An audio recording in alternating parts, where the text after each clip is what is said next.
Today is Tuesday and dito na tayo sa farm. Busy si Bating kasi meron siyang gustong gawin sa mga saging na hindi pa nakakain at hinog na yung iba. Tara tingnan natin yung saging, guys.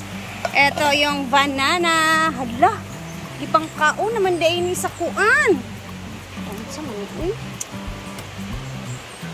Halagi pang kaon na ni sa unsa bay nagkaon ani. Hala kasayang ani. O yan siya, guys. O comment down ano bang pwede na naman gawin sa banana. Oy, naubos na natin yung recipe ng banana. Ano ba pwede gawin dito? Sayang lang to. Ito pa, meron pang puluta dito. Ito hindi naman to siya masisira din kasi okay lang yun siya dyan. Ang problema namin ni Bating ngayon is walang tubig sa taas. Dito kami naghuhugas sa lavas. Di Bating? Oh, dyan siya naghuhugas. And nandito naman ang mag-asawa at busy naman sila sa kanilang trabaho. Mainit ang araw ngayon. Bongga. At saka Ling, mag-ikot-ikot muna ako, guys. Let's check the environment. Hi, Don. Nakadede ay. Ikutin natin ang paligid ng farm muna. Yes. Ayan, at pinagtatanggal na po ni J. Ford lahat ang mga okra. Asan ba kaya si J. Ford at hindi ko siya mahagadlag-gilap ngayon araw? Ito na ang mga upo, mga bagong tubo. Ayan. Ayan, Miss Benford dito. 3 upo na bagong tubo. Kasi in-harvest na namin yung mga malalaki. So, ito yung itsura ng garden ngayon. Tingnan natin yung mga seedlings. Dito naman is, meron na ditong string beans. Tumubo na yung mga string beans. Ay, sige, mag-ikot-ikot muna tayo ngayon. The fish pan.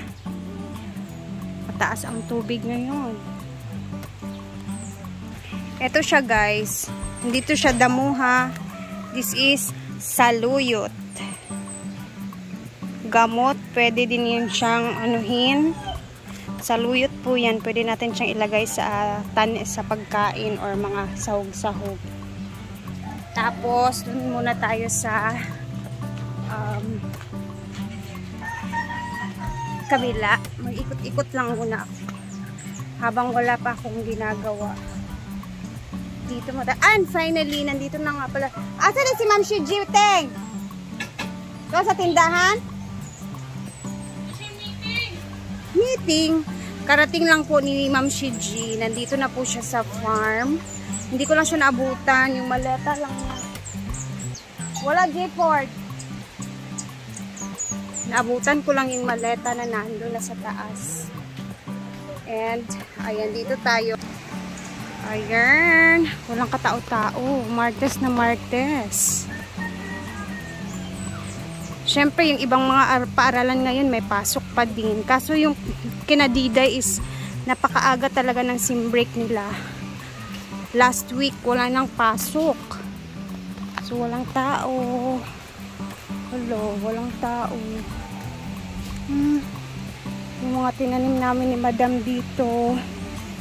Ayan siya. Medyo okay naman. Mga tao. Today is nag-drain na po ng pool. Ay, napakatahimik. Hindi ako sanay sa tahimik talaga dito. May mga times na gusto kong tahimik. Pero pag sobrang ano na talaga siya, mga ilang araw na wala sila Madam dito, nakaka-ano din daw, nakakamiss ba yung marami kami dito.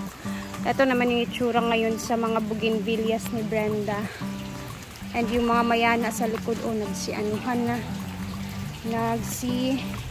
Tubo na ang tingkad ng kulay. Ayan yung mga bougainvillea. Parang masukal na dito na area. Oh, parang may ahas na. Ba? Ay, may nahulog.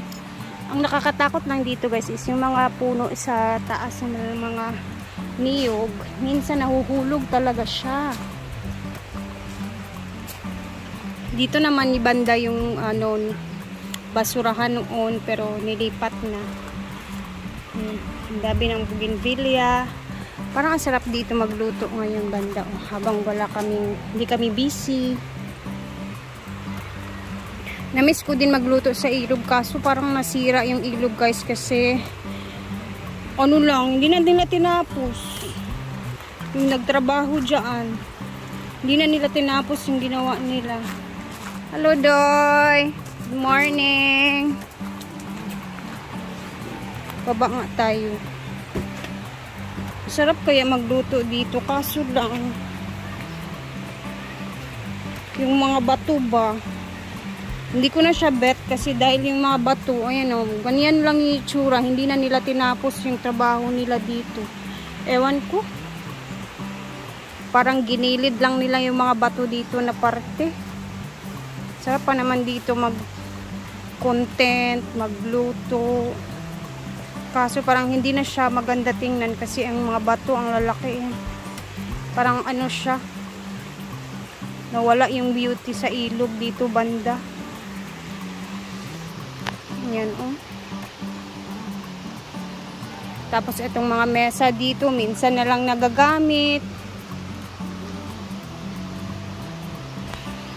Ganda pa naman dito na area. Ay. Wala na talaga dito yung mga ni Brenda, mga upuan. Andun na, naanod na yung iba. Tingnan nyo nga guys.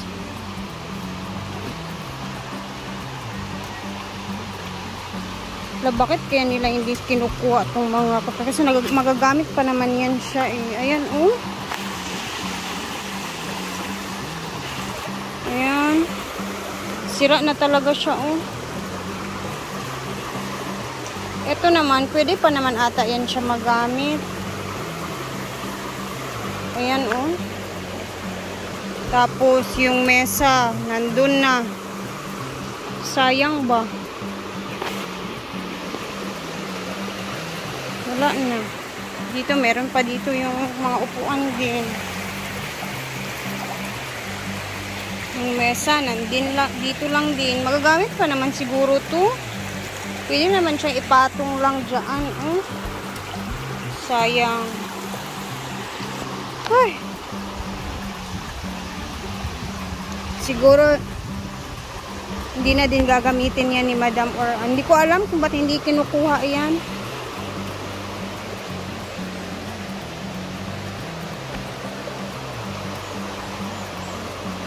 Tapos dito naman nasira na yung mga saging dahil din sa laging umuulan.